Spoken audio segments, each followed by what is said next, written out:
और आज हमें क्या डिस्कस करना है? डायनेमिक्स ऑफ सर्कुलर मोशन हमें समझना है। तो यार अच्छे से समझेंगे क्योंकि आज काफी सारे थ्योरेटिकल एस्पेक्ट को भी हम क्लियर करेंगे और उसके अकॉर्डिंग थोड़ा सा डील करेंगे। तो आप लोग बताते जाएंगे, अगर कोई भी सेक्शन आपको नहीं समझ में आ रहा है कुछ भी तो आप बताएंगे हमें, ठीक है? चले तो पहले समझेंगे। सबसे पहले एक टर्म आता है क्या, सेंट्रीपिटल फोर्स, जिसका मैंने ऑलरेडी आपको वैल्यू बताई हुई थी। सेंट्रीपिटल फोर्स क्या है पहले ये समझेंगे। तो रीड करें यार, डिफाइन किया हुआ है, बताएं सेंट्रीपिटल फोर्स कैसे डिफाइन है।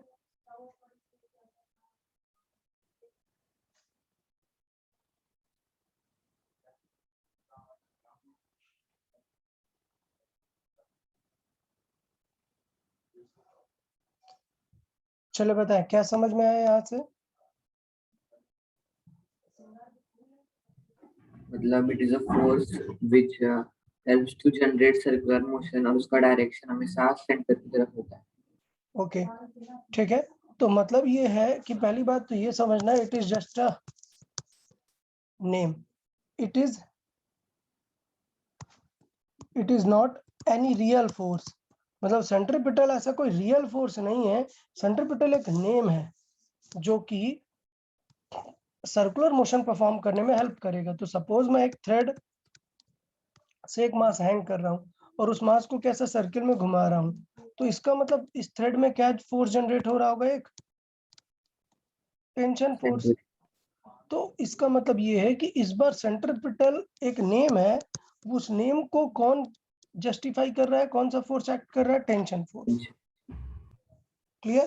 तो इसका मतलब ये कि सेंट्रीपिटल खुद कुछ नहीं है, सेंट्रीपिटल कोई रियल फोर्स नहीं है, सेंट्रीपिटल क्या है, एक नेम है। और इस पर्टिकुलर क्वेश्चन के अकॉर्डिंग टेंशन फोर्स किसकी तरह काम करेगा, सेंट्रीपिटल। तो पक्का ये पॉइंट क्लियर है सर? हाँ तो मतलब अगर गाड़ी गोल गोल घूम रही है तो उसमें सेंट्रीपिटल एक्ट नहीं करेगा?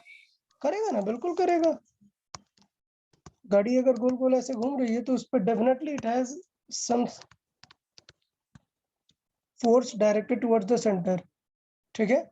और वो हाँ फोर्स सर। उस केस में होता है फ्रिक्शन। तो सारी चीजें हम डिस्कस करेंगे। तो इस बार सेंट्रीपिटल फोर्स कौन है, फ्रिक्शन। फ्रिक्शन। थ्रेड से बांध के घुमाया है तो सेंट्रीपिटल फोर्स कौन है, टेंशन। टेंशन। अगर एक सॉलिड रॉड में एक को ज्वाइंट कर दिया है, ऐसे एक बॉल को एक रॉड में ज्वाइंट है, तो इस ज्वाइंट का जो नॉर्मल रिएक्शन होगा वो, ठीक है ना? हाँ सर। हाँ सर। ठीक है ठीक है। अब बात करते हैं इसका फॉर्मूले का, मतलब कोई सा भी फोर्स हो, फर्क नहीं पड़ता फोर्स क्या है, उसको ये फॉर्मूला सेटिस्फाई करना पड़ेगा, क्या, mv²/r। तो अगर थ्रेड है तो टेंशन की वैल्यू किसकी जितनी होगी, mv²/r के जितनी, ठीक है ना? तो क्या mv²/r सेंट्रीपिटल फोर्स है क्या? नहीं, सेंट्रीपिटल फोर्स टेंशन है, इसकी वैल्यू कितनी हो सकती है, mv²/r। और v को r ओमेगा लिख दिए तो क्या बन गया, m⍵²r, ठीक है ना? पॉइंट हाँ क्लियर सर। है? तो थोड़ी सी समझ लेते हैं डायरेक्शन वाइज, कुछ चीजें समझ लेते हैं। रेडियल डायरेक्शन मतलब क्या होती है, लॉन्ग रेडियस। और हमेशा पॉइंट किस तरफ होगा, आउटसाइड। आउटसाइड। टेंजेंशियल डायरेक्शन क्या होती है, along tangent. along the tangent and will depend upon the rotation, rotation कैसा है उसके अकॉर्डिंग। एक्सियल डायरेक्शन क्या होती है, along axis of rotation. along। तो मतलब अगर ये रोटेट हो रहा है तो रोटेशन प्लेन के परपेंडिकुलर जो डायरेक्शन होती है वो क्या होती है, एक्सियल डायरेक्शन। ओके, तो क्वेश्चंस में कई बार इन डायरेक्शंस को पॉइंट करता है, तो आपको क्लियर होनी चाहिए कि कौन सी चीज किस तरफ एक्ट कर रही है। The force is acting radial, tangential और एक्सियल। तो समझ जाएंगे ना सारी चीजें। हाँ सर। हाँ सर। एक पार्टिकल को हॉरिजॉन्टल सर्किल में घुमा रहे हैं, बताओ फोर्स ऑफ ग्रेविटी की डायरेक्शन किस तरफ होगी, which of these option? Sir axial. Axial होगी, समझ आया ना? हाँ सर। ठीक है, चलो बहुत बड़ा है। फिर देखें, लिखा हुआ find the tension on a string of length this much tied with the 2 kg mass and rotated with certain speed. तो कौन सी स्पीड दी है? ओमेगा। तो इसका मतलब ये है कि अगर इस थ्रेड को घुमा रहे हैं हम ओमेगा से, तो डेफिनेटली एक सेंट्रीपिटल फोर्स चाहिए जो कि कौन देगा? टेंशन जनरेट करके देगा, और उसका अमाउंट कितना होता है? m omega square R। r मतलब यहाँ पर क्या होगा?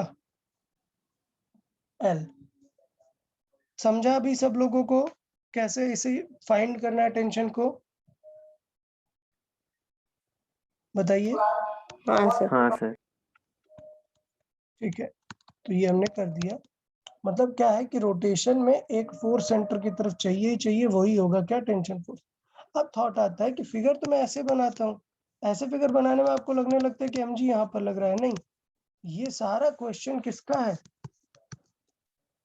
हॉरिजॉन्टल सर्किल का है। इसका मतलब ये टेबल में ऐसे मोशन हो रही है, ग्रेविटी कहाँ लग रहा होगा? नीचे। वर्टिकल, ऐसे नीचे की तरफ लग रहा होगा सब में। तो इसका मतलब ये कि ग्रेविटी इनटू द प्लेन लग रहा होगा। तो टी को बैलेंस करने में ग्रेविटी का यूज ही नहीं हुआ, क्योंकि ऐसा हुआ टी इस तरफ है, सेंट्रीपिटल इस तरफ टी की तरह करेगा, ग्रेविटी नीचे ऐसे है, और सर्किल ऐसे घूम रहा है। ओके, हाँ सर। सर्किल ऐसे घूम रहा है। ठीक है, ठीक है, तो ये चीजें समझ गए। अब तो क्वेश्चन ये है कि टेंजेंशियल डायरेक्शन में फोर्स बैलेंस कर सकते हैं, लेकिन सॉरी रेडियल डायरेक्शन में फोर्स बैलेंस कर सकते हैं। टेंजेंशियल डायरेक्शन में कोई फोर्स है क्या? नहीं। नहीं है। तो इसका मतलब ये है कि अगर कोई फोर्स नहीं है तो डेफिनेटली ओमेगा कांस्टेंट है। तो पूछा गया अल्फा क्या है, तो अल्फा बिल्कुल नहीं है। या फिर 80 पूछेगा तो आर अल्फा से भी देख सकते हैं कि कुछ भी नहीं होगा। ये मैंने अलग अलग डायरेक्शन में इक्विलिब्रियम दिखाने का ट्राई किया। एक्सियल डायरेक्शन में क्या होगा? नीचे की तरफ क्या mg। लग रहा है? mg, gravity. ग्रेविटी। तो इसका मतलब क्या कोई भी पार्टिकल ऐसे हॉरिजॉन्टल सर्किल में घूम सकता है क्या? नहीं घूम सकता। क्यों? क्योंकि अगर मैं ऐसे 3D में बना के एक्सियल को बैलेंस करने का ट्राई करूंगा तो बैलेंस ही नहीं होगा कभी, क्योंकि टी किसके काम में आ रहा है? सेंट्रीपिटल। सेंट्रीपिटल के। तो ये mg क्या कर रहा है? क्लियर है ना? इसका मतलब ये कि mg गिरा देगा, तो कोई तो होना चाहिए जो mg को बैलेंस करे।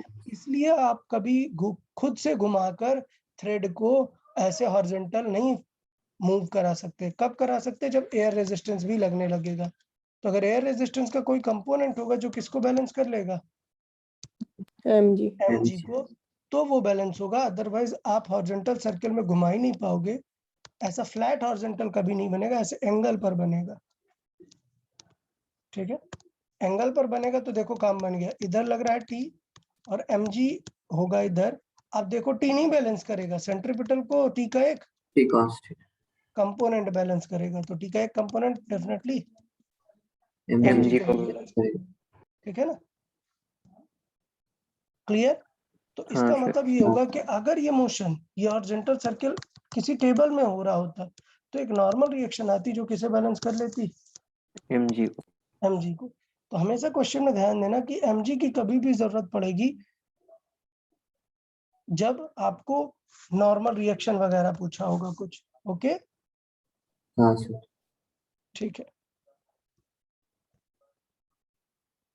अब देखते हैं कि अभी तक हम ऑब्जर्व कर रहे थे ग्राउंड से। हम ग्राउंड से ऑब्जर्व कर रहे थे कि एक मोशन हॉरिजॉन्टल सर्किल में हो रही है।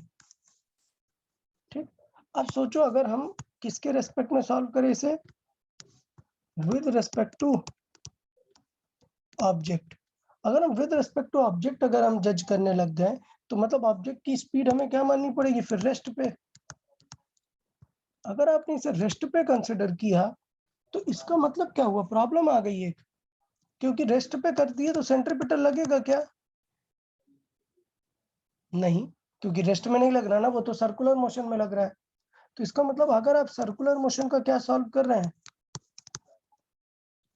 रिलेटिव, तब एक कंफ्यूजन आ जाएगी आपको। आप सर्कुलर मोशन का रिलेटिव डायरेक्टली नहीं कर सकते हैं।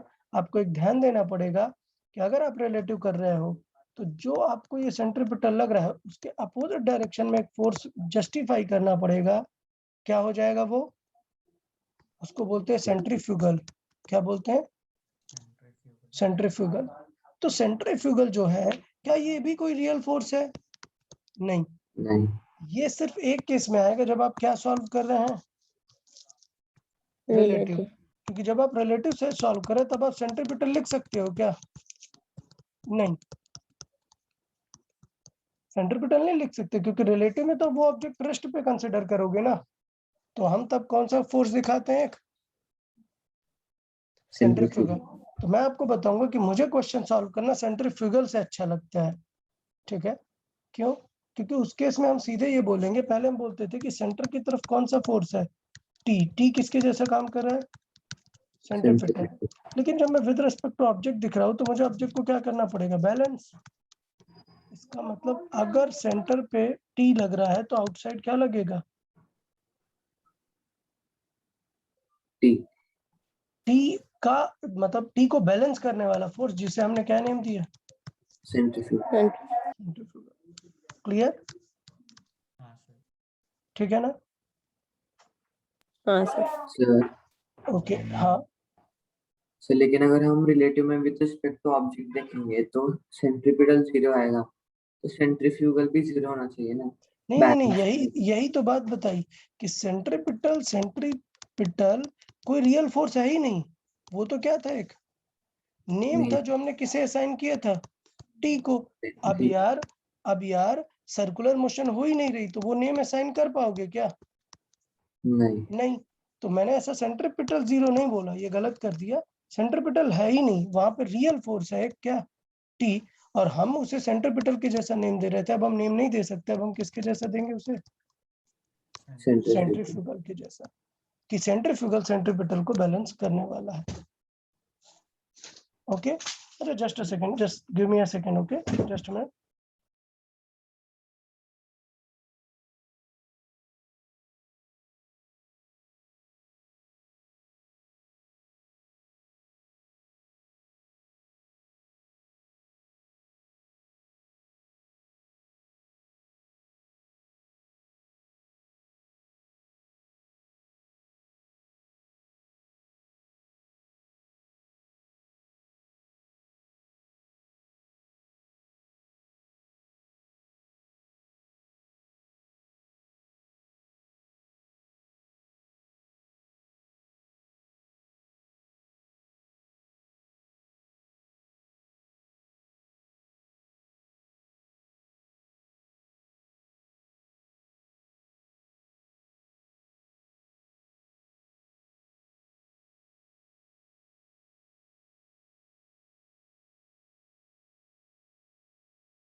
ओके, अच्छा एक 5 मिनट का ब्रेक लेते हैं थोड़ा सा। I will be back in 5 minutes, okay, just give me 5 minutes. हाँ।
ओके यार, सारे लोग हैं? हाँ सर। हाँ सर। आदित्य, प्रथम, तन्मय, ओके। चैतन्य कहाँ गया? स्टार्टिंग में इस उसका नेटवर्क कनेक्शन कुछ हुआ क्या? चले चले ठीक है, तो यहाँ पे समझते हैं। हाँ, हम क्या डिस्कस कर रहे थे अभी कि अगर हम with respect to object discuss करेंगे तो हम क्वेश्चन इजीली सॉल्व कर पाएंगे। हम क्या बोलेंगे कि जो रियल फोर्स लग रहा है वो बैलेंस होगा किसके थ्रू? सेंट्रीफ्यूज। ठीक है, ठीक है, ओके। अच्छा, फिर बात करते हैं क्या कि सपोज आपने पूछा था ना कि कार वाला क्वेश्चन है, कार एक टर्न ले रहा है, यहाँ पर एक सर्कुलर ट्रैक में कार टर्न ले रहा है। हाँ तो अगर हम विद रिस्पेक्ट टू कार देखेंगे तो with respect to car, car को एक फोर्स बाहर की तरफ फील होगा क्या? सेंट्रीफ्यूगल।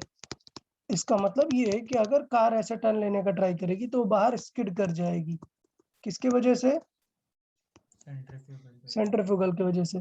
तो उसे बचाने का काम डेफिनेटली इस तरफ कौन सा फोर्स अब कर सकता है? रियल में कोई और फोर्स लग नहीं रहा है, डेफिनेटली कौन बचाने का ट्राई करेगा? फ्रिक्शन। ठीक है, तो इसका मतलब ये कि अगर कार और ये सारी चीजें जो है सर्कुलर ट्रैक पे मूव करेंगी तो वहां पर क्या फोर्स एक्ट करेगा? फ्रिक्शन एक्ट करेगा उनको स्किड करने से बचाने के लिए। अब इसी क्वेश्चन को दूसरे तरह से भी डील कर सकते थे। मैं बोलूंगा कि ये सर्किल में घूम रहा है, मतलब मुझे एक सेंट्रीपिटल फोर्स चाहिए, तो बताओ इस बार कौन सा फोर्स सेंट्रीपिटल की तरह एक्ट करेगा? फ्रिक्शन। तो आप चाहे ये बोल दीजिए या ये बोल दीजिए कि बाहर की तरफ एक फोर्स लगेगा सेंट्रीफ्यूगल, जिसे कौन बैलेंस करेगा? फ्रिक्शन। सेंट्रीपिटल। फ्रिक्शन, सेंट्रीपिटल नहीं, सॉरी, फ्रिक्शन। तो मतलब पॉइंट ये कि सिर्फ ऑब्जर्वेशन और वर्ड्स का चेंजेस है, सॉल्विंग में कुछ भी फर्क नहीं पड़ने वाला है। ठीक है ना?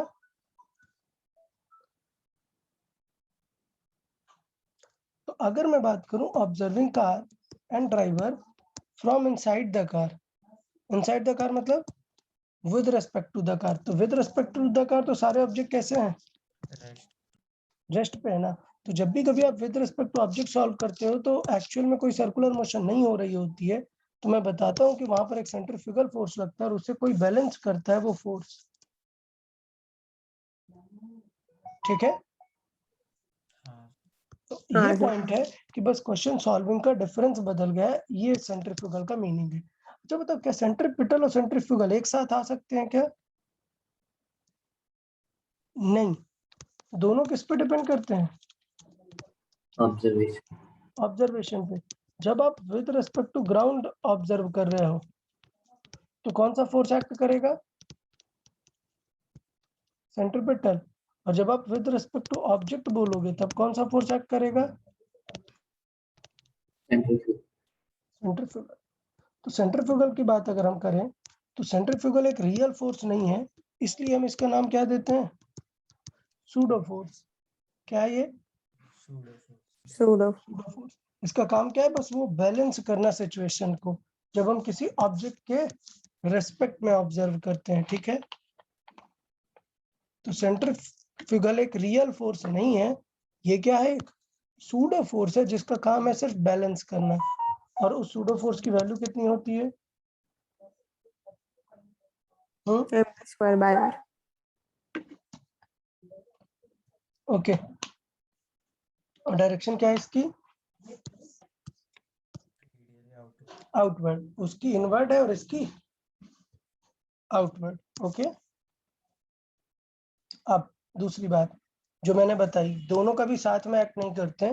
जब मैं विद रिस्पेक्ट टू ग्राउंड देखूंगा तब मैं बोलूंगा कि T will give us centripetal force to perform a circular motion, but when we say with respect to the object, then the object will be at rest, circular motion ही नहीं हो रही है तो centripetal वर्ड ही नहीं बात करेंगे, हम बोलेंगे this real force T will has to be balanced by something and that something will be our centrifugal force. Okay, तो सिर्फ बैलेंसिंग की बात है वहां पर। मतलब अगर मैं बात करूंगा कि अर्थ और सन के बीच में circular motion, let's say curved motion हो रही है, तो उस केस में जो फोर्स ऑफ ग्रेविटी है दोनों के बीच में, वो आपको क्या प्रोवाइड करेगा? Centripetal force. या फिर मैं बोल सकता हूं कि अर्थ को तो सन के पास चले जाना चाहिए था ना, जा रही है क्या? नहीं। तो जब आप विद रिस्पेक्ट टू अर्थ देखोगे तो पक्का इस ग्रेविटी फोर्स को बैलेंस करने वाला कोई फोर्स होना चाहिए। कौन बैलेंस करेगा? सेंट्रीफ्यूगल। तो सेंट्रिपिटल और सेंट्रीफ्यूगल सिर्फ क्या डिफरेंस है दोनों में? Name and observation. क्लियर? हाँ सर। ठीक है। बाकी काम दोनों का भैया, आप क्वेश्चन चाहे जैसे सॉल्व करो, दोनों का मीनिंग सेम है। बट ये वाली चीज फील ज्यादा अच्छी आती है क्योंकि इसमें वर्ड्स बोलना पड़ेगा कि centripetal force is given by gravity, क्योंकि ये हमें अच्छा लगता है कि हम बोले कि gravity will be balanced bye centrifugal. तो ये इजी टू यूज होता है। कौन सा वाला? सेंट्रीफ्यूगल। तो अब मैं सेंट्रीफ्यूगल की तरह बताऊंगा। एक कार है, वो टर्न हो रही है सर्कुलर ट्रैक में, तो डेफिनेटली मैं सबसे पहले बोल दूंगा कि मैं विद रिस्पेक्ट टू अगर कार देखना चाहता हूँ तो कार को क्या फील होगा? एक सेंट्रीफ्यूगल। ये इसे अवे पुश करेगा, तो कौन बचाने का ट्राई करेगा? फ्रिक्शन। तो इस तरीके से क्वेश्चन सॉल्विंग यहाँ पर काम बनेगी। तो हमेशा याद रखेंगे कि जैसे ही सर्कुलर मोशन होगी आप सेंट्रीपिटल भूल जाओ, आप क्या लिख दिया करोगे? आप सीधा सेंट्रीफ्यूगल। ठीक। सपोज ये क्वेश्चन दिया है, हम ओमेगा 4 से घुमा रहे हैं ये दोनों बॉक्सेस को, तो स्ट्रिंग है 1 मीटर की। हमें क्या बताना है? दोनों में टेंशन। क्लियर? तो क्या होगा? तो इसका मतलब ये दोनों मासेस में क्या लगेगा? एक सेंट्रीफ्यूगल। इधर पर क्या लगेगा? m omega square. r कितना है? 2। और यहाँ पर क्या लगेगा? m ओमेगा स्क्वायर r कितना है? 1। और इसे कौन बैलेंस करेगा? T2। समझा? हाँ सर। कैसे निकालेंगे? फर्स्ट स्टेप, T2 की वैल्यू कितनी हो जाएगी? m 2 kg omega 4 square r 2। समझा कि नहीं? T2 कितना हुआ? बताइए, क्लियर है या नहीं? हाँ सर। अब इसका देखते हैं। तो इसमें यार T2 की खास बात ये होती है कि T2 पुल करता है, तो दोनों बॉक्सेस को ऐसे पुल करेगा ना। तो कभी भी अकेले टेंशन फोर्स अकेले नहीं लगाते, हमेशा पेयर में लगाते हैं। कैसे? पेयर में। तो अगर 2 kg को लेफ्ट में पुल कर रहा है तो फिर 1 kg को भी राइट साइड पे पुल करेगा। तो इसका मतलब T2 तो लगेगा ही। और एक अभी हमने जस्ट देखा m ओमेगा स्क्वायर r, इन दोनों को कौन बैलेंस करेगा? T1। तो T1 कितना हो जाएगा? 64 प्लस m कितना है? 1 ओमेगा है 4 का स्क्वायर, r भी क्या है? 1। तो कितना आ गया?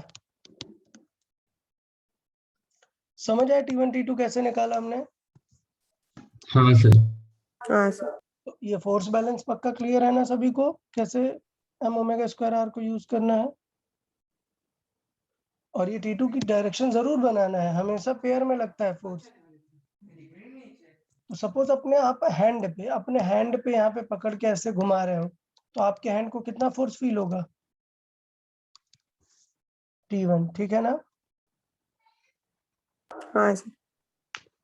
ओके, ठीक है। तो यहाँ से हमने निकाल लिए T1 और T2 दोनों की वैल्यूज निकाल दी। आई गेस ओके है। पक्का समझ आ गया ना? विद रिस्पेक्ट टू ऑब्जेक्ट अगर हम सेंट्रीफ्यूगल सॉल्व कर रहे हैं तो कैसे सॉल्व कर लेंगे। विद रिस्पेक्ट टू ग्राउंड की ज्यादा जरूरत नहीं है, मैंने पहले भी बताया।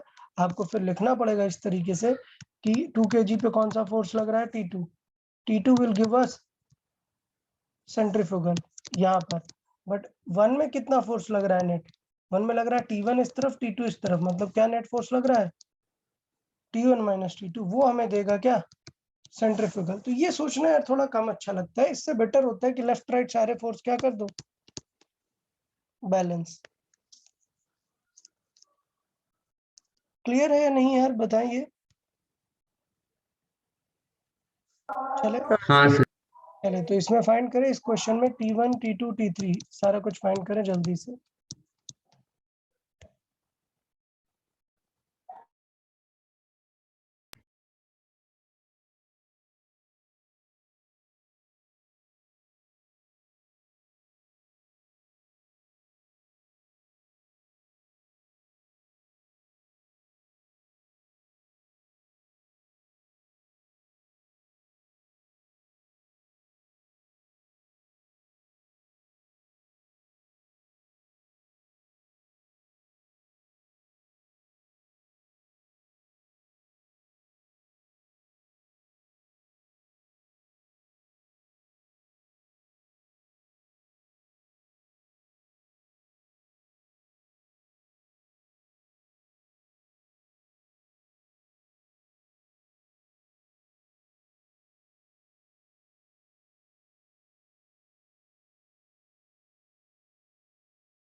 बताएं सॉल्व हो गया क्या?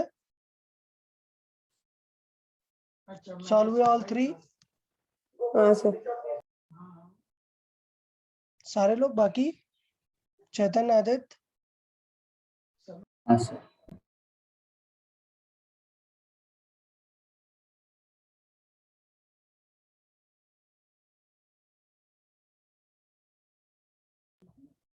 चेक करें वैल्यू क्या है, सेम आ रहे हैं आपको भी? हाँ सर। हाँ ओके, सर। ठीक है ठीक है। चले नेक्स्ट बात करते हैं थोड़ा सा अभी, बिकॉज हमें क्वेश्चंस यहाँ पर हमने टेंशन फोर्स देखा, टेंशन तो समझ में आ जाता है, फ्रिक्शन के बारे में भी थोड़ा समझना है। मुझे लगता है ऑलरेडी आप लोग को पता है ना फ्रिक्शन के बारे में, कि फ्रिक्शन के लिए हमें क्या चाहिए होता है, एक नॉर्मल रिएक्शन। अगर एक बॉक्स m मास का एक बॉक्स कैसे है, रेस्ट पर है, कैसे है, m मास का एक बॉक्स रेस्ट पर है, तो क्या होगा, उस पर जो नीचे वेट लग रहा है उसी के बराबर उस पर क्या लगेगा, एक नॉर्मल। Normal reaction force. ठीक है। अच्छा, लेफ्ट राइट में कोई फोर्स लग रहा है क्या इस बॉक्स पर अभी? नहीं। नहीं। फ्रिक्शन क्या है कि स्मार्ट फोर्स है, जब तक कि कोई एक फोर्स लगता नहीं है उसे मूव कराने के लिए तब तक फ्रिक्शन एक्टिवेट नहीं होता। मतलब अगर मैं इधर पे फोर्स लगा दूंगा तो तुरंत फ्रिक्शन एक्टिवेट हो जाएगा, अगर मैं ये फोर्स नहीं रखूंगा तो फ्रिक्शन क्या रहेगा, जीरो, नहीं लगेगा। तो अगर मैंने लेफ्ट या राइट पे कोई भी फोर्स है जो जीरो नहीं है तो फ्रिक्शन तुरंत अपोज करने का स्टार्ट कर देगा। तो अगर मैंने लेफ्ट में एक फोर्स लगाया तो फ्रिक्शन किधर लगने लगेगा, राइट। राइट। और अगर राइट में लगाया तो फ्रिक्शन लेफ्ट में।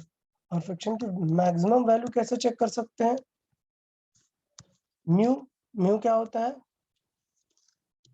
कोएफिशिएंट ऑफ फ्रिक्शन, और एन क्या है, नॉर्मल रिएक्शन। ठीक है। तो इसका मतलब ये हुआ कि स्मार्ट फोर्स का मतलब ये कि पहले हम निकालेंगे उसकी max value, suppose max value है 50, लेकिन मैंने लेफ्ट में कितना फोर्स लगाया 30, तो फ्रिक्शन कितना लगेगा, 30। 30 लगेगा। और अगर मैंने ये 60 लगा दिया तो फ्रिक्शन तो मैक्स लग सकता है 50। 50, तो 50 लगेगा और अपोज 10 का बच जाएगा तो ये नेट फोर्स से जो है मूव करने लगेगा ma। एक्सेलरेशन आ जाएगा 50 माइनस 60 माइनस 50 मतलब 10। तो यहाँ से क्या निकालेंगे इसका एक्सेलरेशन। तो मुझे लगता है फ्रिक्शन की मैक्स वैल्यू वगैरह निकालना आपको समझ आया ना? हाँ सर। सर एक बार वो मैथ्स वाली बता दो, क्या? जिसका इनको पता। प्रथम देखें, फ्रिक्शन का हमने ये बताया कि फ्रिक्शन एक स्मार्ट फोर्स है। उससे पहले हमें एक चेक करनी पड़ती है फ्रिक्शन की क्या? मैथ्स वाली। Max value. म्यू क्वेश्चन में दिया होता है एन नॉर्मल रिएक्शन फाइंड करके। जनरली अगर चुपचाप से रखा हुआ है बॉक्स तो नॉर्मल रिएक्शन क्या हो जाती है? वेट के जितनी। तो यहाँ पर क्या हो जाता है? Mu into N. ये मैक्स वैल्यू है। मैंने कहा अब मैंने फोर्स लगाया 20 और मैक्स वैल्यू आई थी 50। तो फ्रिक्शन कितना एक्ट करेगा? सिर्फ 20, ठीक है ना? और अगर मैंने फोर्स लगा दिया 60 तो फ्रिक्शन पूरा एक्ट करेगा कितना? 50।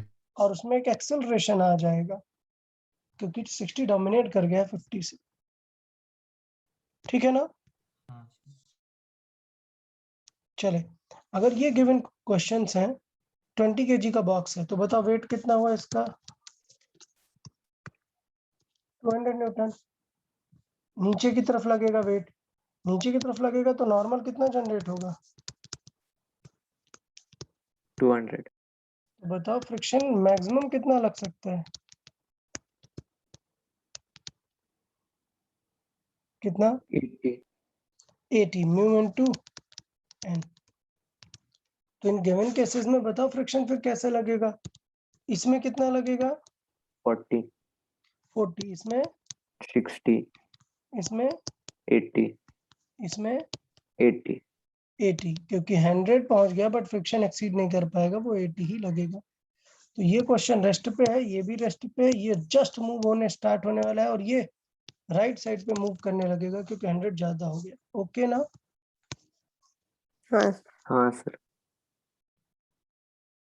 ठीक है, तो ये ध्यान देना है कि पहले max position, max possible friction जरूर निकाल के रख लेना है हमेशा, ठीक है? चले, तो अब देखते हैं क्वेश्चन क्या, कि एक प्लेट है, उसमें क्या रखा है? क्वाइन। 20 ग्राम का क्वाइन है और आपने प्लेट को घुमाना स्टार्ट किया तो क्वाइन आप देखोगे कि बाहर की तरफ स्किड करने लगेगा। क्लियर? तो क्वेश्चन ये पूछ रहा है कि find the maximum angular speed, कितना घुमाए कि वो क्वाइन गिरे नहीं, स्लिप नहीं करे। समझा या नहीं? हाँ सर। तो रोटेट होने की वजह से कॉइन पे कौन सा फोर्स आने लगेगा बाहर की तरफ? एक m omega square. m omega square, आगे आर r और r। और इसे कौन बैलेंस करेगा? अब फ्रिक्शन। फ्रिक्शन। फ्रिक्शन। तो फ्रिक्शन हो जाएगा। अब देखो मैक्सिमम पूछ रहा है ना कितना ओमेगा मैक्स होता है, तो फ्रिक्शन भी म्यू n। मैक्स काम करेगा। मैक्स n और इस केस में n कितना है? mg। तो क्या आंसर आ गया? ओमेगा आ जाएगा ना यहाँ से, रूट ऑफ म्यू बाय भाई r का स्क्वायर रूट, r आपको देगा। ओके, बताइए कोई डाउट यहाँ तक? नहीं सर। नहीं नहीं सर। सर। तो इस तरीके से फ्रिक्शन जो है काम कर सकता है बचाने में। ये हमने यहाँ से निकाल दिया वैल्यू, ठीक है। अब ये थोड़ा सा स्पेशल पॉइंट है, जरा थॉट दे, इसमें कुछ चेंजेस आएंगे। इसमें बॉल क्या होगा? बॉल नीचे गिरने लगेगा ना, क्यों स्लाइड करने लगेगा नीचे? mg का एक इफेक्ट mg। लग रहा होगा ना, mg का एक कंपोनेंट नीचे लग रहा होगा। तो ये हुआ mg, इसका एक कंपोनेंट नीचे से गिरा देगा। बट ये नहीं गिर रहा है, नहीं गिर रहा है मतलब किसी ने तो इसे बैलेंस किया है ना। तो कब नहीं गिरेगा? जब आप इसको एक पर्टिकुलर स्पीड से क्या करने लगो? रोटेट। रोटेट ये कॉइन अगर इस तरीके से घूमने लगा या कोई भी एम मास का ऑब्जेक्ट, तो वो गिरेगा नहीं। क्लियर? तो हाँ आपको पहले क्या ड्रॉ करना है? All forces. All forces. और फिर बताना है कि क्या रेडियस होनी चाहिए उस ऑब्जेक्ट की अगर उसकी स्पीड है v और वो गिर नहीं रहा है। तो बताओ पहले फोर्सेस बताओ, सबसे पहला कौन सा फोर्स इसमें लग रहा होगा? एक सबसे पहला सेंट्रीफ्यूगल। किस तरफ लगेगा? इधर लगेगा, ऐसे रेडियली बाहर लगेगा क्या? हाँ सेंट्रीफ्यूगल ऐसे लगेगा, नहीं सर, हॉरिजॉन्टल। हॉरिजॉन्टल। सेंट्रीफ्यूगल हमेशा किसके रेडियली लगता है? रेडियस। जो सर्किल है उसके। बाउल वाउल से कुछ मतलब नहीं है उसे, ओके ना? हाँ सर। तो पहला बात हाँ। क्लियर हुआ, ये फोर्स हुआ m omega square R. Omega square R. Next एक और फोर्स क्या लगेगा यहाँ पर? ग्रेविटी। mg। mg। क्या ये दोनों कभी बैलेंस कर पाएंगे क्या एक दूसरे को? नहीं सर। नहीं। तो एक और फोर्स लग रहा होगा, कौन सा? जो इस सरफेस के हमेशा परपेंडिकुलर रहता है, कौन? नॉर्मल। तो ये हो गई इनकी क्या ज्योमेट्री, समझा या नहीं? हाँ सर। हाँ सर। ये हो गए ऑल फोर्सेस। अब यार बैलेंस करना पड़ेगा, तो किसके कंपोनेंट करने चाहिए? नॉर्मल। नॉर्मल के। तो कर लेते हैं नॉर्मल के कंपोनेंट। तो मान लेते हैं कुछ, ये हो गया क्या थीटा, या वर्टिकल से थीटा एज्यूम करें। आपका विश, आपको जैसे थीटा मन करे आप वैसे कर सकते हैं। तो लेट से मैं थीटा बना रहा हूँ यहाँ वर्टिकल से, ये थीटा। तो mg को कौन बैलेंस करेगा? Cos and theta. cos theta. और m ओमेगा स्क्वायर आर को कौन बैलेंस करेगा? Tan sine. Theta. tan theta. अब देखो थीटा में रिलेशन क्या है, तो tan थीटा रिलेट कर सकते हो। tan थीटा कैसे रिलेट करेंगे? tan थीटा नहीं, आगे sin थीटा ही निकाल सकते हैं। sin थीटा क्या आ जाएगा? r by capital R। दिखा या नहीं? हाँ सर। परपेंडिकुलर और डायगोनल, ओके। हाँ सर। तो हाँ अब समझ आया कि हमने क्यों वर्टिकल से थीटा माना था, क्योंकि sin थीटा को क्या लिख सकते हैं? r बाई सर भाई हाँ। r। तो r क्या हुआ? कट हो गया, और हमारे एक्चुअल r के टर्म्स में आंसर आ जाएगा। समझा? हाँ सर। हाँ सर। अब बोल रहा है कि इसकी v दी है, ओमेगा दिया है या v दिया है। अगर इसकी स्पीड दी है तो फिर हम क्या बैलेंस करते हैं? mv square by mg square. ये होता है sin थीटा। ठीक है, तो इस तरीके से अपन चीजों को सॉल्व कर सकते हैं। तो बताइए क्वेश्चन समझ आया कि नहीं? हाँ हाँ हाँ हाँ सर। सर। इस तरीके से फोर्सेस काम करेंगे। मैंने ओमेगा क्यों नहीं यूज किया? क्योंकि क्वेश्चन में यूज नहीं कर रहा है, क्वेश्चन में स्पीड दिया है उसका। ठीक है, और हमने वर्टिकल एंगल लेके कंपोनेंट बैलेंस कर दिए, आप समझ गए। अच्छा, अब अगर आपसे क्वेश्चन पूछेगा फाइंड द नॉर्मल फोर्स, तो जब साइन और कॉस दोनों हो जाते हैं तो कैसे निकालते हैं वैल्यू? स्क्वायर करके स्क्वायर। ऐड कर देते हैं, ठीक है ना? अच्छा, कभी कभी एंगल पूछ लेता है कि बताओ अगर हमने 20 की स्पीड से घुमा रहे हैं तो किस एंगल पर जाकर वो स्टेबल हो जाएगा। तो tan थीटा कैसे निकाल सकते हैं? दोनों का डिवाइड करके। तो tan थीटा कैसे निकाल सकते हैं? v square by R G. Clear? हाँ तो अगर आप स्पीड बढ़ाते जाओगे तो देखो थीटा विद वर्टिकल क्या होता जाएगा? बढ़ता जाएगा। इसका मतलब आप जितना फास्ट घुमाना स्टार्ट करोगे, ये बॉल ऊपर ऊपर ऊपर और बड़ा सर्किल बनाता जाएगा, ठीक है ना? हाँ चले, तो मुझे लगता है बाउल वाला क्वेश्चन समझ में आ गया आप लोग को। तो दो बहुत, हाँ ऐसा पॉसिबल है क्या? वो स्पीड इतनी बढ़ गई कि वो जो मतलब वो बॉल था वो बाउल को छोड़ देता है। हाँ, बाउल को छोड़ देगा, हो जाएगा ना। जब आप आर की वैल्यू किसकी जितनी रख दो, आर जितनी रख दो, तब जो थीटा आ जाएगा वर्टिकल में। अगर आपने उससे ज्यादा वी कर दिया तो वो छोड़ देगा। तो वी की वैल्यू क्या आएगी? Root R G tan theta. तो आप अगर देखो कि आप कितना भी स्पीड करो, सॉरी माय मिस्टेक, ऐसे बॉल से बाहर नहीं आएगा वो। अगर हम ये डिस्कस करें कि क्या सिर्फ उसको v देने से वो बॉल से बाहर आ जाएगा, तो अगर ये परफेक्ट 90 डिग्री है तो बॉल से बाहर नहीं आएगा, ठीक है। लेकिन अगर ऐसा टैपर्ड है, तो टैपर्ड है मतलब यहाँ पर जो टेंजेंट है वो एंगल क्या कर रही है? बदल रही है। टेंजेंट का एंगल बदल जाएगा तो ये पहले ही 90 को अप्रोच कर देता है। लेकिन अगर प्योर सर्किल है, मतलब ऐसा हेमिस्फेरिकल बॉल है प्रॉपर, तब ये कभी भी बाहर नहीं निकलेगा, ठीक है, मैक्सिमम इस सर्किल को तो घूमता ही रहेगा वो, ऐसा क्यों सर? क्योंकि फोर्स बैलेंस देखते हैं। इस केस में क्या होगा, नॉर्मल तब लगेगा यहाँ पर, mg लगेगा यहाँ पर, सेंट्रीफ्यूगल बैलेंस करेगा इधर। तो बताओ क्या mg को कोई ऐसा फोर्स बचेगा जो डोमिनेट करके इसे बाहर ले जाए? नहीं। नहीं। ठीक है, तो अगर ये प्योर हेमिस्फेरिकल है तो नहीं होगा। लेकिन सोचो अगर आपका ऐसा टैपर्ड है, मैं सिर्फ आपको फील करा रहा हूँ, तो टैपर्ड है अगर, मैं एकदम टॉप पर भी पहुंच गया तब भी नॉर्मल किधर है, इधर। तो इसका मतलब mg को बैलेंस करने के लिए नॉर्मल और उसके कंपोनेंट आ जाएंगे, समझा ना? तो डेफिनेटली हाँ बैलेंस केस में वो बाहर जा सकता है किसी स्पेसिफिक स्पीड से। ठीक है, तो ये एंगल अपन याद रखेंगे कि वर्टिकल से एंगल v² रहता है। अब अभी दो सबसे बड़े क्वेश्चन सर्कुलर मोशन के बताता हूँ। क्या? एक होता है कोनिकल पेंडुलम और एक होता है सिंपल। Simple pendulum. याद हो आपको, ऑलरेडी मैं ये थोड़ा सा सिखा चुका हूँ। कहाँ पर? SHM। SHM में। दोनों ही बताए थे या नहीं? भूल गए एकदम? दोनों बताए थे, conical pendulum, simple pendulum. Conical pendulum की खास बात है, किस टाइप की सर्कुलर मोशन है वहां पर? हॉरिजॉन्टल। और सिंपल पेंडुलम में वर्टिकल। वर्टिकल। तो प्रॉपर्ली ट्रीट करना पड़ेगा। देखें, चले समझते हैं, फिगर बना देते हैं।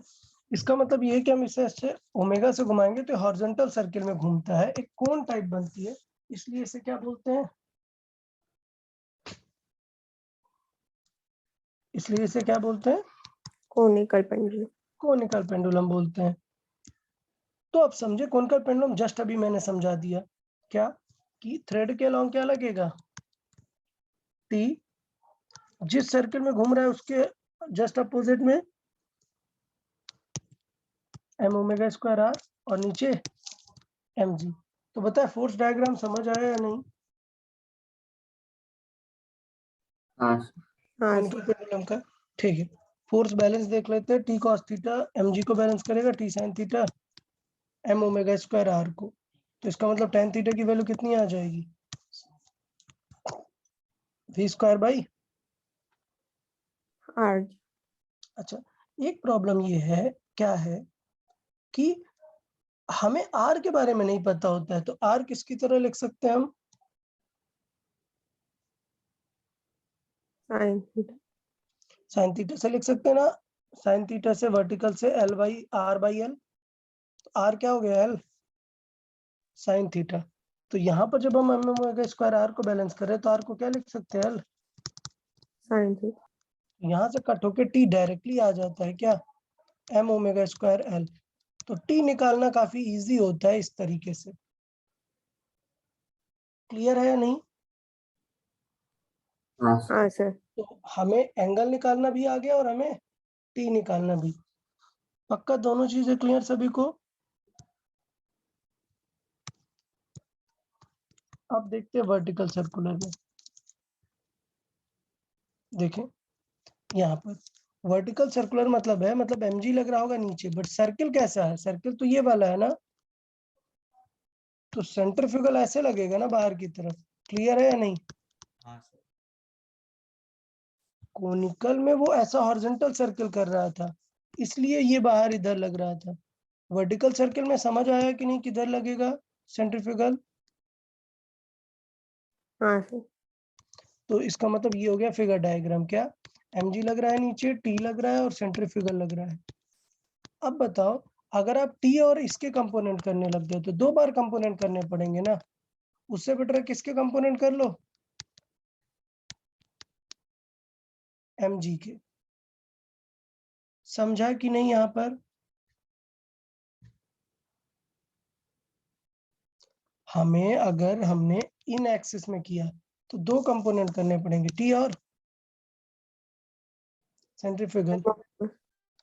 लेकिन हम उसकी जगह पर इस डायरेक्शन में ही कंपोनेंट कर लें जहां पर टी और वो है और परपेंडिकुलर। तो किसके कंपोनेंट कर ले हम? mg के। ठीक है ना? तो अगर वर्टिकल से ये थीटा हमने अज्यूम किया है तो ये भी कितना एंगल हो जाएगा? थीटा। तो mg के कंपोनेंट along ओमेगा स्क्वायर क्या आएगा? mg cos थीटा, और परपेंडिकुलर क्या आएगा? mg sin theta. इसका मतलब जब वर्टिकल सर्कुलर मोशन होती है, हम इसे ऐसे हिट करते हैं, तो इसको रिटर्न लाने का काम किसका होता है? mg sin। mg sin theta.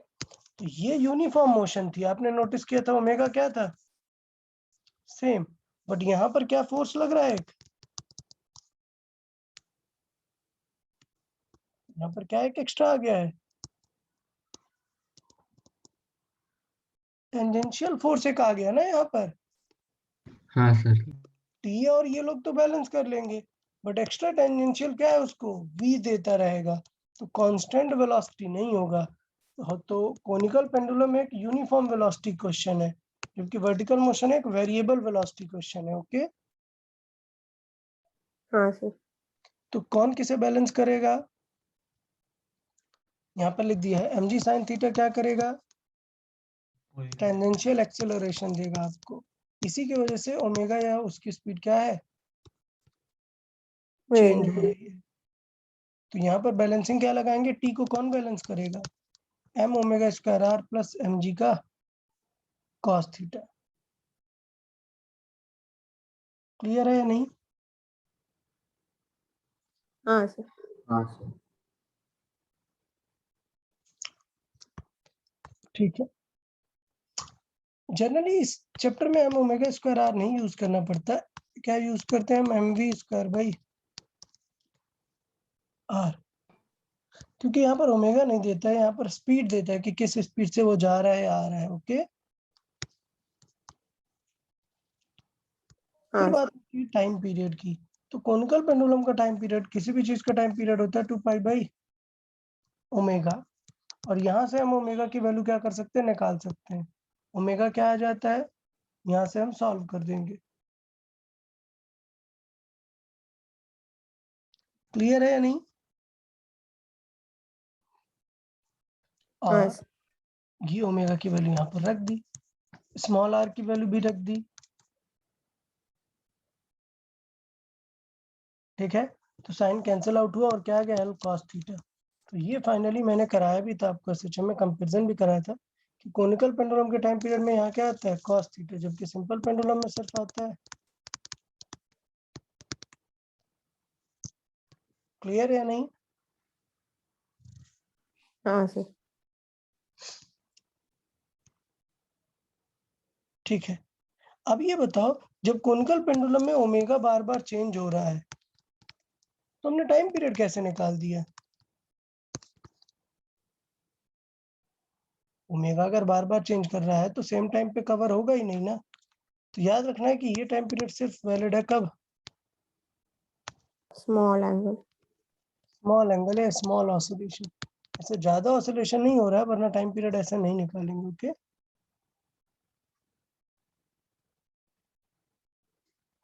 तो बताएं ये दोनों चीजें क्लियर हुई या नहीं, कोनिकल पेंडुलम और इसको लेके? हाँ सर। ठीक है, तो अभी तक हमने सर्कुलर मोशन में क्या क्या देखा है समझेंगे अच्छे से। हमने पहले क्या देखा है? Tension force. फिर हमने देखा है क्या? Normal force. फिर हमने क्या देखा है? Friction force. फिर हमने क्या देखा है? एंगल के साथ में नॉर्मल एंड mg। क्लियर है या नहीं? और फिर दो पेंडुलम देखे हैं क्या? Conical and simple. बताए अभी तक हमने इतना स्टडी किया है, इसमें किसी को कुछ डाउट है तो बताए। नहीं सर। नहीं सर। हमने ये तीन फेमस फोर्सेस देखे, टेंशन, नॉर्मल, फ्रिक्शन, और उनके एंगल वाली चीजें भी देखी हैं। नेक्स्ट अब ऐड करेंगे किसे? स्प्रिंग। किसे? स्प्रिंग। तो आई गेस आपको मैंने पहले बताया हुआ था स्प्रिंग के बारे में। पता है क्या स्प्रिंग फोर्सेस कैसे एक्ट करते हैं? अगर ये अपनी नेचुरल लेंथ में, तो फोर्सेस एक्ट करते हैं क्या? नहीं। अगर ये नेचुरल लेंथ से थोड़ी भी इलॉन्गेट हुई, लेट से कितनी डिस्टेंस? x डिस्टेंस, तो ये तुरंत अपोजिंग फोर्स एक्ट करने लगती है। अगर इलॉन्गेट हुई है तो कैसे फोर्स लगाएगी? कंप्रेसिव, और फोर्स का फार्मूला क्या आएगा, KX। समझा या नहीं? हाँ सर। हाँ सर। मतलब किस पे डिपेंड करती है ये, X पे। एक्स पे, इलॉन्गेशन पे। तो चले देखें, समझे। एक वायर थी पहले, किस लेंथ की थी, एल L। नेचुरल लेंथ, उसकी क्या थी, नेचुरल। नेचुरल लेंथ थी एल। ठीक है, अब हमने उसे कैसे घुमा दिया, ओमेगा से, तो बताओ वो कितना एलोंगेट हो जाएगी। समझा क्वेश्चन या नहीं? भाई ऐसे स्प्रिंग को घुमा दोगे तो एलोंगेट हो जाएगी ना। बताओ कौन एलोंगेट करा रहा है उसे, कौन सा फोर्स एलोंगेट कर रहा है, सेंट्रीफ्यूगल। सेंट्रीफ्यूगल। और अगर एलोंगेट कर रहा है तो कब तक एलोंगेट करता रहेगा, जब तक उसे स्प्रिंग फोर्स बचा नहीं लेता। समझा या नहीं, बताइए। हाँ सर। हाँ सर। तो स्प्रिंग फोर्स कैसे लिखेंगे, KX और centrifugal mc² V square M by square. V नहीं यार, ओमेगा पूछा है क्वेश्चन में, तो M omega square. R. R। दोनों याद रखो जल्दी से, बार बार एग्जाम में इतना टाइम नहीं रहेगा। M V square by R and, M omega omega square. Square. अच्छा, आर की जगह क्या रखेंगे, L। L. L plus X। समझा या नहीं? हाँ सर। तो बस एक्स सॉल्व कर देंगे यार अब यहाँ से। क्लैरिटी हुआ कि नहीं स्प्रिंग रिलेटेड? हाँ सर। हाँ सर। आप लोग ऐसा कॉमन लेके एक्स सॉल्व कर देंगे, डन। फिर एक क्वेश्चन पूछा जाता है हुक्स लॉ बेस्ड, क्या होता है, हुक्स लॉ। हुक्स लॉ क्या होता है, वो बताता है कि for any elastic material, let's say क्या, स्ट्रिंग, जब तक बोले ना तब तक नहीं हुक्स लॉ वाला क्वेश्चन समझना है। अगर जब तक बोलता नहीं तो स्ट्रिंग को कैसी स्ट्रिंग, नॉर्मल स्ट्रिंग समझना है, मतलब एलोंगेट नहीं हो रही है। ठीक है, अगर हुक्स लॉ वैलिड बोला है तो बोलते हैं कि एलोंगेट हो रही है, इसका मतलब स्ट्रेस प्रोपोर्शनल टू क्या होता है, स्ट्रेन। तो हमें, बिकॉज अभी हमने ये चैप्टर नहीं पढ़ा तो हम इतना ध्यान नहीं देंगे, हम सिंपल बोलेंगे फोर्स प्रोपोर्शनल टू एलोंगेशन। तो ये फोर्स प्रोपोर्शनल टू एलोंगेशन मतलब F is equal to KX type ही हो गया ना, मतलब किसके जैसा, स्प्रिंग। स्प्रिंग। कहने का मतलब ये है कि T बदल जाता है, T क्या होता है, बदल जाता है। तो अगर आप ज्यादा ओमेगा से घुमाओगे, ओमेगा ज्यादा कर दोगे तो क्या हो जाएगा, टी भी बढ़ सकता है। क्यों, क्योंकि आर बढ़ जाएगा। समझा या नहीं? इसका मतलब ये कि स्ट्रिंग भी किसके जैसे काम कर सकती है, स्प्रिंग जैसे। इलॉन्गेशन में क्या, एम ओमेगा स्क्वायर, सेम चीज, L plus x will balance force. Force किसके प्रोपोर्शनल है, ठीक। नहीं टी तो है, टी किसके प्रोपोर्शनल है, के एक्स के प्रोपोर्शनल। यहाँ पर टी के बारे में कुछ भी क्वेश्चन नहीं आता है, क्वेश्चन किस पे आता है, एक्स। कितना ओमेगा ज्यादा देंगे तो वो कितना एलोंगेट होगा। ठीक है, हाँ सर। हाँ सर। तो ऐसे में जनरली रेशियो के क्वेश्चन आते हैं। क्यों, क्योंकि के तो पता ही नहीं है ना, स्ट्रिंग के लिए के डिफाइन करते हैं क्या, नहीं। तो जनरली क्वेश्चन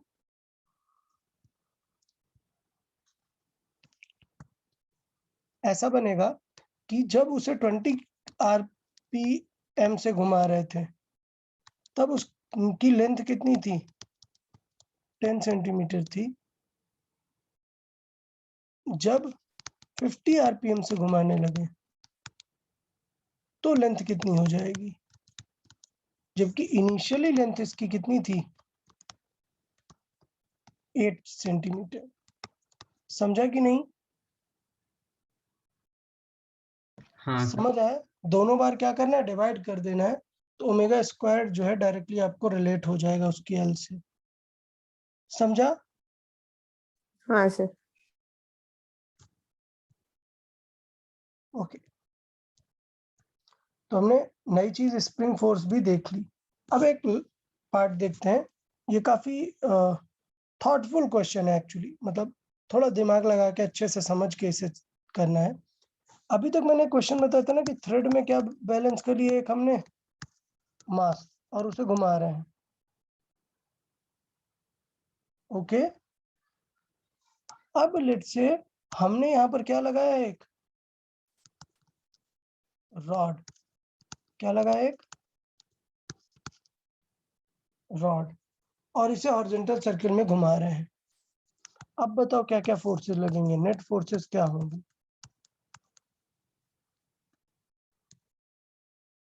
चलो बताएं आप। तो कितने टाइप के फोर्सेस लग सकते हैं? स्टार्टिंग में मैंने बताए थे कितने कितने डायरेक्शन में फोर्सेस लगते हैं?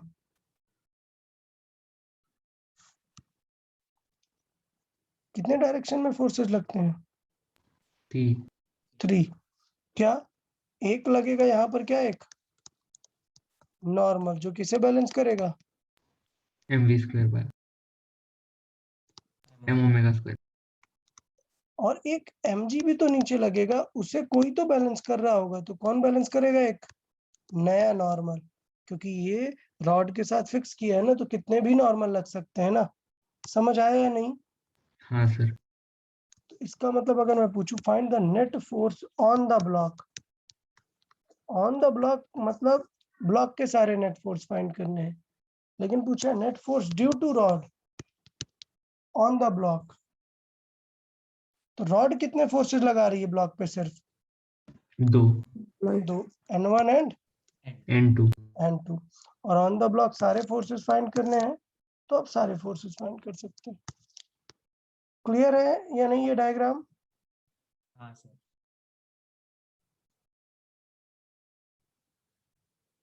अच्छा, इस क्वेश्चन में हमने एक एक्स्ट्रा चीज और भी दी है। क्या दिया है? एक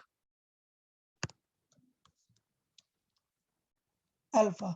अल्फा देने से एक और फोर्स बढ़ गया, कौन सा?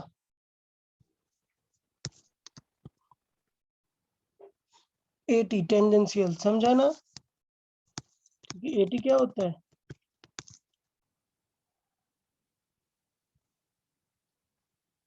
आर अल्फा, ठीक है। हाँ सर। चले, तो यहाँ पर अगर हम देखें तो यहाँ पर एन डैश को कौन बैलेंस करेगा? mg mg mg। इधर अंदर वाले को कौन बैलेंस करेगा? m ओमेगा स्क्वायर हाँ, r और एक एक्स्ट्रा फोर्स, बिकॉज मैंने अल्फा दिया, एक एक्स्ट्रा फोर्स ऐसे टेंजेंशियल लग रहा होगा, क्या? m इंटू एटी, और एटी आर अल्फा। तो अभी समझ आई टोटल चीजें कि अल्फा के वजह से क्या बढ़ गया, एक फोर्स एक्स्ट्रा फोर्स बढ़ गया। अच्छा सोचो, अगर अल्फा नहीं होता तो फिर नेट फोर्स क्या होता? ये कैंसिल करता है इससे, ये कैंसिल करता है इससे, ठीक है ना? हाँ net force on the block सिर्फ अभी कौन सा बचेगा? टेंजेंशियल टेंजेंशियल वाला, ठीक है। अच्छा एक सेकेंड, मेरा एक गड़बड़ हुआ यार, एक पॉइंट। जब कभी ये लाइन पूछे, थोड़ा सा क्लियर रहेंगे यार, इस चीज को लेके क्लियर करते हैं फिर से। जब कभी ये पूछे क्या net force on the block, तो डेफिनेटली जब हम विद रेस्पेक्ट टू ब्लॉक देखते हैं तो हम उसे रेस्ट पे मानते हैं ना। नेट फोर्स क्या आएगा? 0। लेकिन वो रिलेटिव का सिनेरियो है, ये किसका सिनेरियो है? रिलेटिव का। कभी भी net force on the block पूछेगा तो आप हमेशा क्या निकालेंगे? एफ नेट, m इंटू ए।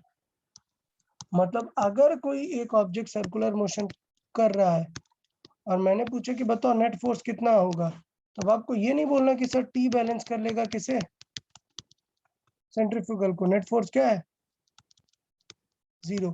नहीं यार, ये विद रेस्पेक्ट टू ऑब्जेक्ट है। एक्चुअल में देखोगे तो सेंट्रीपिटल और सेंट्रीफ्यूगल ये सब कैसे लोग हैं? सूडो। तो एक्चुअल में नेट फोर्स कितना लग रहा है उस पे? कितना लग रहा है एक्चुअल में नेट फोर्स? t T. तो इसका मतलब ये हुआ टी को निकाल कैसे सकते हैं, एम ए से, एम इंटू ए सेंट्रीपिटल से, मतलब M V square by R से। तो देखो तरीका वही है, बट आइडिया समझो कि सेंट्रीपिटल या सेंट्रीफ्यूगल को नहीं कंसिडर करेंगे, जो रियल फोर्स है उसी को काउंट करते हैं। इसका मतलब कभी भी पूछेगा कि find the force on the block, इसको स्टार मार्क करके रखेंगे, इंपॉर्टेंट है। Find the force on the block, तो हम हमेशा क्या निकालेंगे, एम इंटू ए, ठीक है। और इस बार ए में कौन कौन से फोर्सेस हैं हमारे पास, दो है, सेंट्रीपिटल भी और टेंजेंशियल भी है। तो एम ओमेगा स्क्वायर आर और एम इंटू ए टी को क्या लिखेंगे, आर अल्फा। ये दोनों फोर्स मिलके क्या देंगे हमें, नेट फोर्स। तो पक्का नेट फोर्स का चीज याद रहेगा हमेशा, सेंट्रीपिटल और सेंट्रीफ्यूगल को ऐसे कैंसिल नहीं करना है। ये मैंने सेंट्रीपिटल इसलिए लिया है क्योंकि ये इक्वल होता है किसके, रियल वाले टी के। बताए ठीक है या नहीं। हाँ सर। तो हमेशा याद रहेगा कि फोर्स हमेशा कैसे निकालना है, net force on the object F is equal to M A से, विद रेस्पेक्ट टू दे के जीरो मत लिख देना फोर्स, ओके। एम ए से निकालेंगे और ए निकालेंगे सेंट्रीपिटल प्लस टेंजेंशियल, ओके। अच्छा, net force due to rod क्या होगा, तो रॉड इस बार 3 टाइप के नॉर्मल रिएक्शन लगाएगी। अगर जब तक ये एफ टी नहीं दिए था तो कौन सा लग रहा था, सिर्फ नॉर्मल रिएक्शन, दो, कौन कौन से, सेंटर और टॉप। अब एक और थर्ड आ जाएगा इसके अपोजिट, हाँ सर। क्लियर है नहीं। हाँ सर। क्योंकि विद रिस्पेक्ट टू ऑब्जेक्ट में तो ऑब्जेक्ट तो सबको बैलेंस कर ही लेगा ना। तो net force due to rod, all three,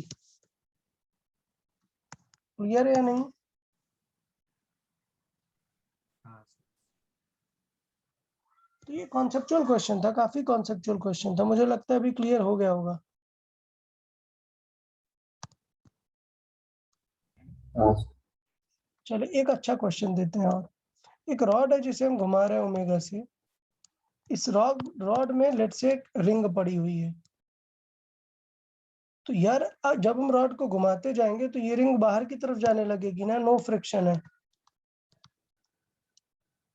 हाँ क्लियर है या नहीं। तो जब बाहर निकलेगी तब इसकी ओमेगा कितनी होगी, ये पूछ रहा है।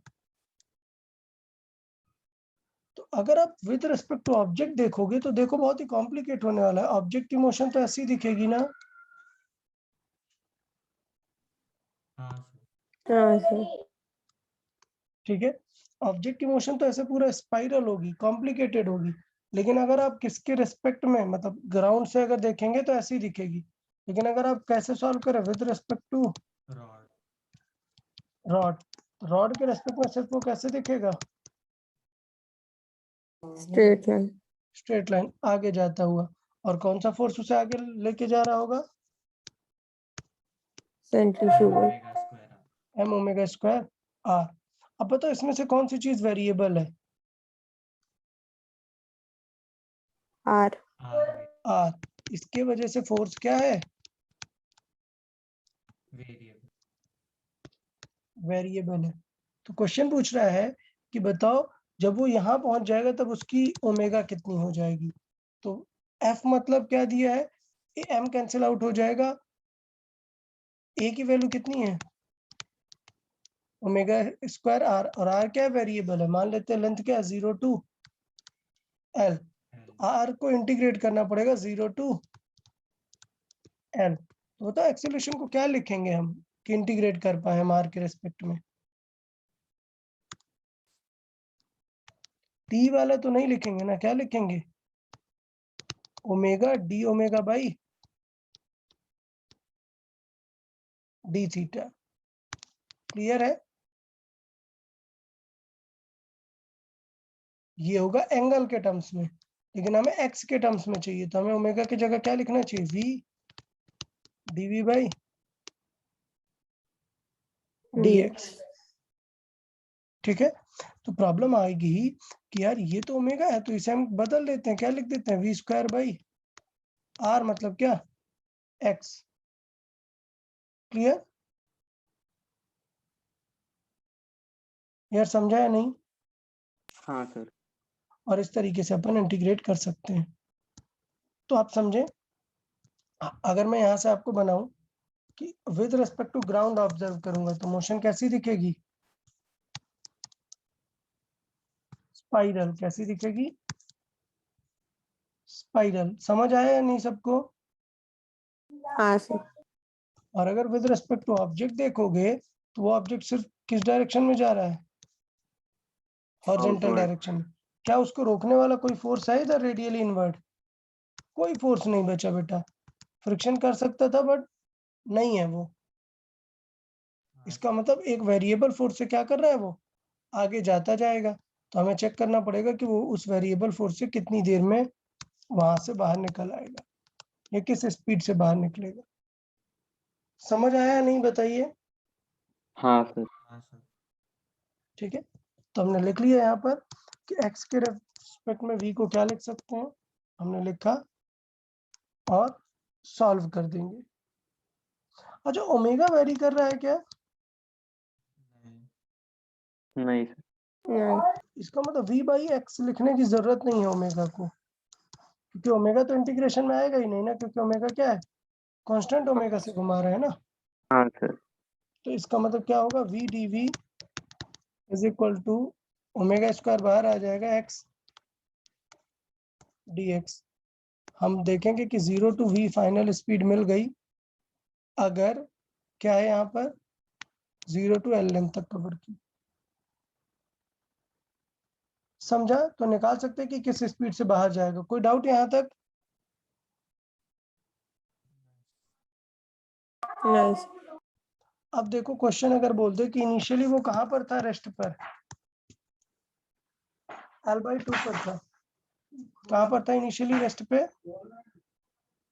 L/2। L/2 था। तो फिर क्या होगा? तो स्टार्ट करेंगे लिमिट अपनी L/2 से L तक और स्पीड इसकी 0 टू v तक। Okay, clear? हाँ सर। तो वो लिमिट ऑफ इंटीग्रेशन बदल जाएगा, उसके अकॉर्डिंग अपन सॉल्व कर देंगे। मुझे लगता है ओके अभी। हाँ सर।